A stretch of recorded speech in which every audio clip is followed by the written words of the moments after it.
The Labor Tribunal is taking a few days off to make sure the wider public is aware of their rights when it comes to employment. We caught up with the president of the Labor Court, Art Forbes, who described the effort. Workers don't seem to know their rights, and sometimes neither do their employers. And that is why the president of the Labor Tribunal, Mr. Art Forbes, will head a small team to the islands of the Turks and Caicos to acquaint the workforce of its rights. We find that there are an increasing number of complaints being brought to the tribunal, and the tribunal feel that it's only fair to the public, the general public at large, to give them some information that will be beneficial to employers and employees alike. The tribunal, which started operation in the TCI in November 2004, has been busy, and the recent court docket proves that cases are coming in. Cases are being ruled upon, and that the tribunal is an important part of governing equality in the workplace. Forbes gave examples of the issues and talked about how even though rulings are clearly outlining what is legal according to the labor ordinance, employers are still in breach far too often.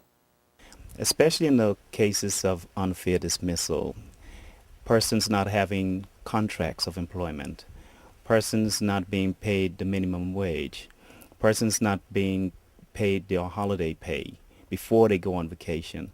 It's issues like these that need to be aired, and the public need to know where they stand.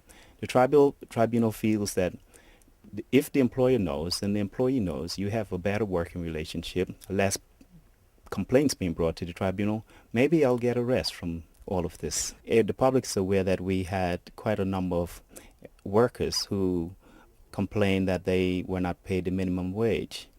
The ordinance quite clearly states that the Labor Department has the power to ascertain information with regards to wages, and persons failing to comply are instructed to pay that, the proper remuneration or face the tribunal.